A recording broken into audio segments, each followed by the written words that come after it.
ఆలయం కోట్లాది మంది భక్తుల విశ్వాస కేంద్రం. గర్భగుడి దైవం కొలువై ఉంటే పవిత్ర స్థలం. అర్చకుడు భగవంతుడికి భక్తుడికి మధ్య వారధి. కానీ ఆ వారధి సముద్రాలు దాటితే, ఆ అర్చకుడు విదేశాలకు వెళ్లి వస్తే ఆ పవిత్రతకు భంగం వాటిల్లుతుందా? ఆగమ శాస్త్ర నియమాలు ఏం చెబుతున్నాయి? ఈ ప్రశ్నలు ఇప్పుడు ఆంధ్రప్రదేశ్ ఆలయ వ్యవస్థలో పెను ప్రకంపనను సృష్టిస్తున్నాయి. విదేశాలకు వెళ్లి వచ్చిన అర్చకులు గర్భగుడిలో పూజలు చేయడానికి వీల్లేదంటూ ఆంధ్రప్రదేశ్ హైకోర్టు ఇచ్చిన సంచలన తీర్పు ఇప్పుడు కొత్త చర్చకు దారితీసింది.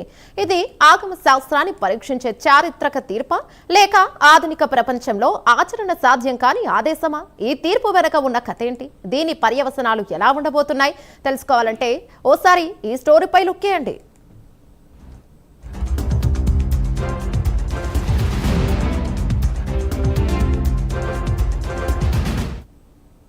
విజయవాడ కనకదుర్గమ్మ దేవస్థానానికి చెందిన శ్రీచక్ర నవావరణ అర్చన పారాయణదారు సుబ్రహ్మణ్యం సోమయాజి ఈ అంశంపై హైకోర్టులో ఒక ప్రజా ప్రయోజన వాద్యం దాఖలు చేశారు.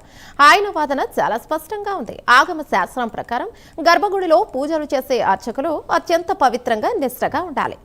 సముద్రయానం అంటే విదేశీ ప్రయాణం ఈ నిష్ఠకు భంగం కలిగిస్తోందని, వారి పవిత్రతను దెబ్బతీస్తోందని ఆగమ శాస్త్రం చెబుతోంది. ఈ నియమాన్ని సాక్షాత్తు శృంగేరి శారదా పీఠాధిపతి జగద్గురువు మహాతీర్థ భారతీ స్వామి కూడా ధృవీకరించారు. 2010లోనే రాష్ట్ర దేవాదాయ శాఖ కూడా ఇదే అంశంపై ఒక సర్క్యులర్ జారీ చేసింది. కానీ ఈ నియమాలను ఎవరూ పట్టించుకోవడం లేదని, విదేశాలకు వెళ్లి వచ్చిన అర్చకులు ఎలాంటి శుద్ధి లేకుండా నేరుగా గర్భగుడిలోకి ప్రవేశించి పూజలు చేస్తున్నారని ఆయన కోర్టు దృష్టికి తెచ్చారు.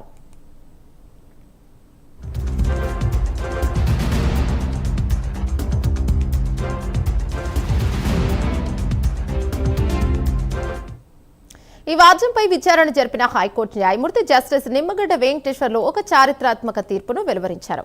ఆగమ శాస్త్ర నియమాలను, శృంగేరి పీఠం మార్గదర్శకాలను, దేవాదాయ శాఖ సర్క్యులర్ను కఠినంగా అమలు చేయాల్సిందేనని స్పష్టం చేశారు. విదేశాలకు వెళ్లి వచ్చిన అర్చకులు ఆలయ ప్రధాన గర్భాలయంలోకి ప్రవేశించి పూజలు చేయడానికి వీల్లేదని తేల్చి చెప్పారు. ఈ ఆదేశాలను రాష్ట్రంలోని అన్ని ఆలయాల్లో తక్షణమే అమలు చేయాలని దేవాదాయ శాఖ ఉన్నతాధికారులను ఆదేశించారు. ఒకవేళ ఎవరైనా అర్చకుడు విదేశాలకు వెళ్లాలని అనుకుంటే ముందుగానే దేవాదాయ శాఖ కమిషనర్ నుండి అనుమతి తీసుకోవాలని, తిరిగి వచ్చాక గర్భగుడిలో కాకుండా ఆలయ ప్రాంగణంలోని ఇతర విధుల్లో మాత్రమే కొనసాగాలని స్పష్టం చేశారు. ఇక ఈ తీర్పు ఆగమ శాస్త్ర పరిరక్షణలో ఒక మైలురాయి అని పిటిషనర్ తరపు న్యాయవాదులు హర్షం వ్యక్తం చేస్తున్నారు.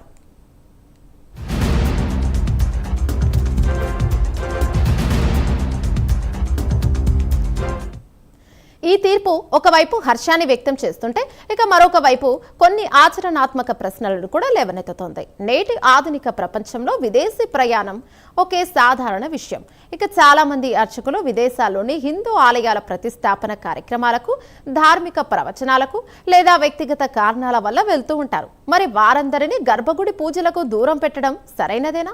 ఒకసారి విదేశాలకు వెళ్తే వారి అర్చకత్వ అర్హత శాశ్వతంగా పోయినట్టేనా? ఇలాంటి ప్రశ్నలు ఇప్పుడు అర్చక సంఘాలు చర్చనీయాంశంగా మారాయి. ఈ తీర్పు ఆగమ శాస్త్ర పరిరక్షణకు, ఆలయ పవిత్రతను కాపాడటానికి దోహదపడుతుందా, లేక అర్చకులలో భక్తులలో కొత్త వివాదాలకు, గందరగోళానికి దారితీస్తుందా? విశ్వాసానికి ఆధునికతకు మధ్య జరుగుతున్న ఈ సంఘర్షణలో న్యాయస్థానం తీర్పు ఎలాంటి మార్పులకు నాంది పలుకుతుందో వేచి చూడాలి.